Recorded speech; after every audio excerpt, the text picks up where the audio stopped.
Hello ഹേയ്സ്, welcome back to my YouTube channel. അപ്പോൾ ഇന്ന് വന്നിട്ട് ഒരു കുട്ടി മേക്കപ്പ് വീഡിയോ ആണ്. കുട്ടി മേക്കപ്പ് എന്ന് പറയാൻ കാരണം എൻ്റെ കുട്ടീസാണ് എന്നെ ഒരുക്കി തരുന്നത്. സംഭവം അവൾക്ക് ഭയങ്കര ഇഷ്ടമാണ് മേക്കപ്പ് ഒക്കെ. ഞാൻ കുളിച്ച് കഴിഞ്ഞപ്പോഴേ പറഞ്ഞു, അമ്മയ്ക്ക് ഞാൻ ഇന്ന് ഒരുക്കി തരും, അമ്മയ്ക്ക് ഞാൻ ഇന്ന് ഒരുക്കി തരും. എനിക്ക് വീട്ടിൽ നിൽക്കുന്ന ദിവസം അത്ര എനിക്ക് ഒരുങ്ങണമെന്ന് വലിയ ഇഷ്ടമില്ല. പുറത്തോട്ട് പോകുമ്പോൾ നന്നായിട്ട് ഒരുങ്ങി പോകാൻ എനിക്ക് ഭയങ്കര ഇഷ്ടമാണ്. അപ്പോൾ ഞാൻ പിന്നെ അവളെ ആഗ്രഹം സാധിക്കട്ടെ എന്ന് കരുതി ഞാൻ പിന്നെ ഇരുന്ന് കൊടുത്തു. ഞാൻ നേരത്തെ മോയ്സ്ചറൈസർ അപ്ലൈ ചെയ്തിട്ടുണ്ടായിരുന്നു. അപ്പോൾ അവൾ കൺസീലറാണ് കേട്ടോ ആദ്യം ഇട്ട് കൊടുക്കുന്നത്, പിന്നെ കോമ്പാക്റ്റ് പൗഡർ. പിന്നെ ഞാൻ വർക്ക് ചെയ്യുന്നത് കോസ്മെറ്റിക്കിൻ്റെ ഒരു കമ്പനിയിലാണ്. അപ്പോൾ അവിടെ ഒരുപാട് സാമ്പിൾ നമുക്ക് ഒരുപാട് കിട്ടും.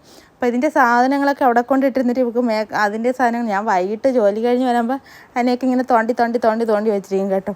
അതുകൊണ്ട് എല്ലാ സാധനവും അവൾക്ക് അറിയാം എന്തൊക്കെ സാധനമാണ്. പിന്നെ യൂട്യൂബിൽ വീഡിയോ ഇല്ല, മേക്കപ്പിൻ്റെ വീഡിയോ ഒന്നും ഇല്ലാത്തതുകൊണ്ട് കാണാത്ത കുട്ടിയൊന്നുമല്ല, എല്ലാ വീഡിയോസും കാണാറുണ്ട്. അപ്പോൾ അതുകൊണ്ട് അവൾക്കറിയാം. അവൾ ആദ്യം കൺസീലർ ഇട്ട് കൊടുത്തു, അത് കഴിഞ്ഞ് കോമ്പാക്റ്റ് ഇട്ടിരുന്നു, പിന്നെ ബ്ലഷ് ഇട്ടിരുന്നു. പിന്നെ എല്ലാവരും ലിപ് ബാം ഇട്ടിട്ടാണ് ലിപ്സ്റ്റിക്ക് ഇടാറ്. ഇവൾ ലിപ്സ്റ്റിക്ക് ഇട്ടതിന് ശേഷം ലിപ് ബാം എപ്പോഴും ഇടാറ്. അത് അവളെ ചുണ്ടിലായാലും അങ്ങനെയാണ്. ഇപ്പോൾ എനിക്ക് ഇട്ടുതന്നപ്പോൾ അവൾ അങ്ങനെയാണ് ചെയ്യാറ്. അതുപോലെ ഇവൾ എഴുതുന്ന സമയത്തും നമ്മൾ സാധാരണ എഴുതിപ്പോയി, ഇവൾ തിരിച്ച് എഴുതാൻ വേണ്ടി ഇവൾക്ക് ഭയങ്കര സ്പീഡിൽ എഴുതും കേട്ടോ. അതൊരു കഴിവുണ്ട്. സ്കൂളിലെ ടീച്ചറും പറഞ്ഞു അതൊരു കഴിവുണ്ട്. കാരണം അക്ഷരങ്ങളെല്ലാം അവൾ നേരെ തിരിച്ചെഴുതി വരും, ഓപ്പോസിറ്റ് എഴുതും. അങ്ങനെയാണ്. പിന്നെ എനിക്ക് ഐ ഷാഡോ ഇട്ട് തന്നിട്ടുണ്ടായിരുന്നു. പിന്നെ ഇത് ബ്ലാക്ക് ഐലൈനറാണ്. ബ്ലൂ ഐലൈനർ ഞാൻ കൊണ്ടുവച്ചെന്നൊക്കെയാണ് പറയണത്. ഞാൻ അവളെ സൗണ്ട് ഇടാത്തത് ഇതിൽ കോപ്പി റൈറ്റ് അവിടെ പാട്ടിട്ടിട്ടായിരുന്നു കേട്ടോ. അതുകൊണ്ടാണ് ഞാൻ അവളെ വോയിസ് ഒന്നും ഇടാത്തത്. അവൾ പറയുന്നതൊക്കെ കേൾക്കാൻ നല്ല രസമുണ്ടായിരുന്നു കേട്ടോ. ഇടണമെന്നുണ്ടായിരുന്നു, പക്ഷെ കോപ്പി റൈറ്റ് വരുന്ന കാരണമാണ് ഞാൻ ഇടാത്തത്. പിന്നെ അവൾ ഐലൈനർ അവൾക്ക് അധികം എഴുതാൻ അറിയത്തില്ല. ഐലൈനർ വെച്ച് എപ്പോഴും പൊട്ടിടും, പക്ഷേ എഴുതാൻ അറിയത്തില്ല കേട്ടോ.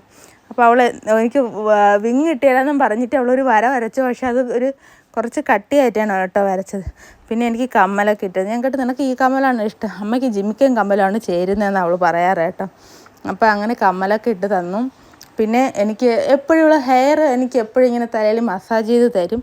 അത് എനിക്ക് വീട്ടിൽ നിൽക്കുമ്പോൾ അത് ജോലി കഴിഞ്ഞിട്ടൊക്കെ വരുമ്പോൾ ഞാൻ മുടിയൊക്കെ അഴിച്ചിട്ട് ഉണങ്ങിയില്ലെങ്കിൽ പിരുത്തൊക്കെ ഇട്ടിരിക്കണമെങ്കിൽ അവൾ എപ്പോഴും ചീപ്പ് കൊണ്ടുവച്ച് കൈവച്ച് തലയിൽ മസാജ് ചെയ്ത് തരും. അങ്ങനെയുള്ള കലാപരിപാടികളൊക്കെ ഉണ്ട്.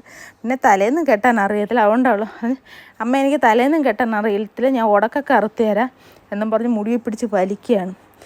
എനിക്ക് ഭയങ്കര വേദന എടുത്തിട്ട് ഞാൻ മുടിയെ പിടിച്ച് വയ്ക്കുകയാണ്. എന്നിട്ട് ചീപ്പ് വെച്ചേക്കോ, പിന്നെ നനഞ്ഞ മുടിയാണ്. ഞാൻ പറഞ്ഞു, എനിക്ക് ഒരുപാടൊന്നും ഒരു വകുപ്പ് മാത്രം എടുത്ത് തന്നാൽ മതി എന്നല്ല, വകുപ്പ് മാത്രം എടുത്ത് തന്നിട്ട്. പിന്നെ മേക്കപ്പൊക്കെ സൂപ്പറായിട്ട് ചെയ്ത് തന്നു കേട്ടോ. അവൾ സാധാരണ നന്നായിട്ട് ഒരുങ്ങുന്ന കൂട്ടത്തിലാണ്. അപ്പോൾ അതുകൊണ്ട് എനിക്ക് സാധാരണ ഞാൻ ഒരുങ്ങും പോലെ തന്നെ ഏകദേശം ഒരുക്കി തന്നു. പിന്നെ അടിപൊളിയായിട്ട് ചെയ്ത് തന്നിട്ടുണ്ടായിരുന്നു. അപ്പോൾ വീഡിയോ ഇഷ്ടപ്പെട്ടാൽ ലൈക്ക് ചെയ്യുക, സബ്സ്ക്രൈബ് ചെയ്യുക. Okay, bye bye, see U.